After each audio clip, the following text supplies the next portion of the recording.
Welcome back to the John Fourcade Show. One of our John Fourcade specials this week is a 2017 Ford Expedition Limited. $11,000 off total savings. Again, it's the Ford year-end event. 2017 Ford Expedition Limited, $11,000 off total savings. You won't find a better deal than right here at Veterans Ford. We're back here on the John Fourcade Show. Mike DeTague along with John Fourcade. John, we talked a little bit about it. Saints end up with the victory over the Tampa Bay Buccaneers, a shootout. Great game again by Drew Brees. And again, the 100th career win by Sean Payton. Give him what he's given. He's really done a great job against Tampa Bay. 31-24 total yards. The Saints over 400 yards in total offense. The two things that stick out to me, turnovers, the Saints 0, the Buccaneers 2, and when they rush the football 30 times or more, this football team is 43-4. That's not good, that's elite. I know Sean, a lot of times when he's been asked about it, I understand those figures, but it really doesn't count. Goes to show balance that you have. 34 passes, 31 rushes. And I think that's the key to victory, along with winning the giveaway takeaway. A little birdie in my ear was telling me that 2 kneel downs got him over the 30 to get that. However it's done, it helps pad the stats. But you were so right about it. When you're balanced like they've been here in a few of these ball games, I think it was 3 or 4 games they've actually rushed 130 and over, and they won in those ball games. It's a scenario that everybody in the league looks at, Mike, and you've been around a long time. When you're a little more balanced, and we're not saying to the point where it's got to be, 34 to 30 in that capacity, but, if you're throwing 40-something times and you're running 28 times, that's a little bit of a balance. I mean, it's a scenario of what you had. But the scenario I don't like is when they just want to wing it around and throw it like crazy and think that's the answer for you. You give up on your running game. And this team has given up on running attack a lot earlier than they normally should. But, look, Tampa Bay had a good defense, but they came in with a balanced attack. They won by 7, but they won the football game. And both offensively and defensively did its job in the game, getting some turnovers and not turning the football over. So I think it went very well for the Saints. Jairus Byrd finally showing up. Yes. He's played pretty well the last month of the season. He's talked about his health issues. I think the Saints would want Jairus Byrd back for next year, but at their price. Right. And so that will be interesting because we'll talk a lot about some of the things in the offseason, but they can't keep Byrd at that same salary. So he would have to take a pay cut, so to speak, to stay on this football team. But he's really played well the last month of the year. Well, the options are here. If the Saints don't keep him, then he's definitely going to be gone, and he won't make the money he's making now as a New Orleans Saints because the Saints can't keep him that way. Now, if he wants to test the free agency, he'll go somewhere else, but he won't still get the money he's getting now because somebody's not going to give him that much amount of money. It's all up to him. Does he want to come back, want to be here? Does he want to be with a defense that's improved? Got a defense coordinator that's getting better. We've got guys that are getting better. But he has played very well in the last 4 or 5 games. But not just him. Let's be honest. I think the defense in itself has played much better in the second half of the season. There's some games they struggle a little bit. But overall, I think the defense has played better. Guys come back from injuries. And that's the big key. And the guys up front have been helping the guys out back. And that's the key part about it. One of the stats that shows up big is that when you run in between the guards against New Orleans, they've only given up 2.2 yards a rush. Number 1 ranked in the NFL. Now, off the edge, it's a little bit different story.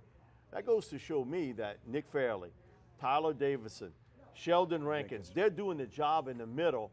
I think what's obvious in the offseason, this team needs another edge pass rusher opposite Cameron Jordan.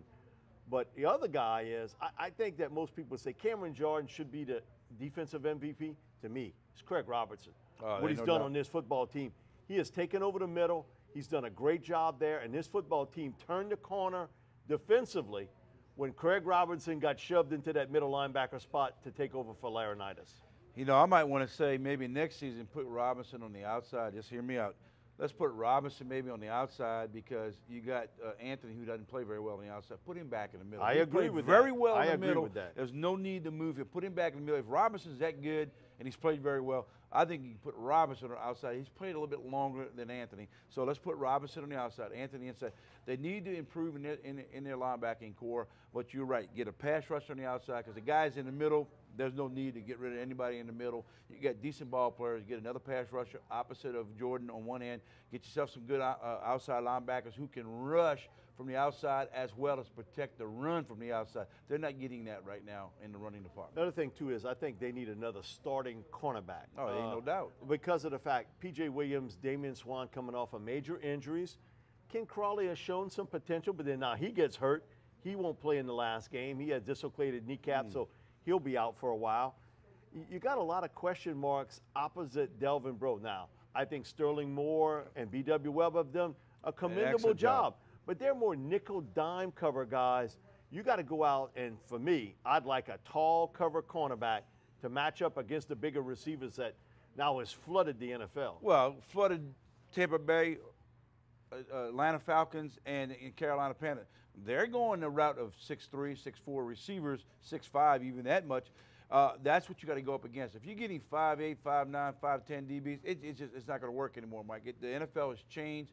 Everybody on the roster that you see is going to get 6'4", 6'5", 6'6" receivers, and these guys can run and catch football. Well, now you got to go and get some bigger bigger DBs. Now, that doesn't mean you have to go out and get all your DBs that size, but if you can have a couple of them, that's going to improve your defense.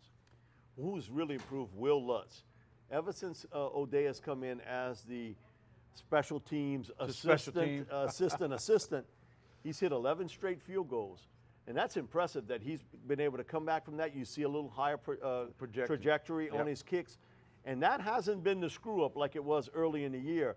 And so, you know, I count Lutz as a draft choice. You got him as a free agent guy, and he looks as though he may be the kicker that Sean Payton has raved about. Well, Sean Payton, day one, raved about him. And he's still here.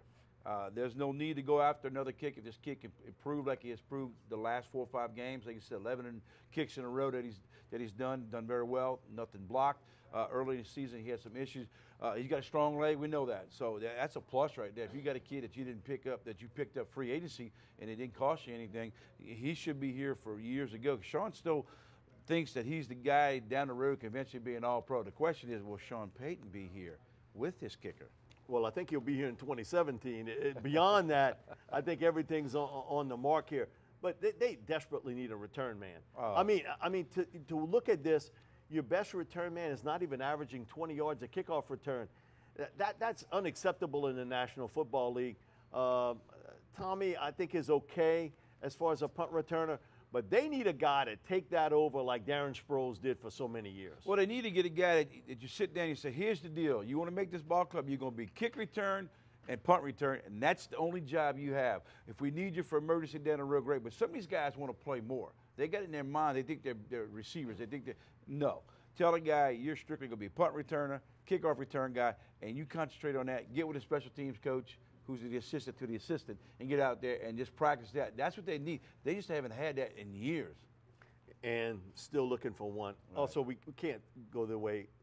Basically, Drew Brees, again, getting close to that 5,000 mark. Nobody has done it more than once.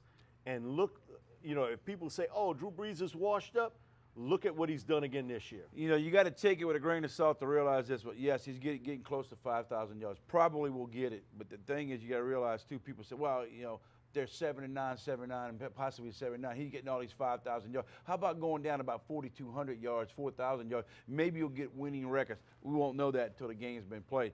I'm thinking a little bit that's becoming to the balance side. If you can drop your passing yardages down a little bit, maybe it'll balance out the running attack, and maybe you'll win some more ball games. We won't know that until they play football, but he's a guy that can light it up at his age and keep doing what he's doing. You got to keep him upright and keep him healthy. And if he wants to get 5,000 yards again, but they got to win football games. But you can get all the 5,000 yards you want, but if you're not making the playoffs, that goes down as nothing. Yeah, it's just basically a record, but still an impressive one by a guy 37 years old. We'll be back with more of the John Fourcade Show, sponsored each week by Veterans Ford.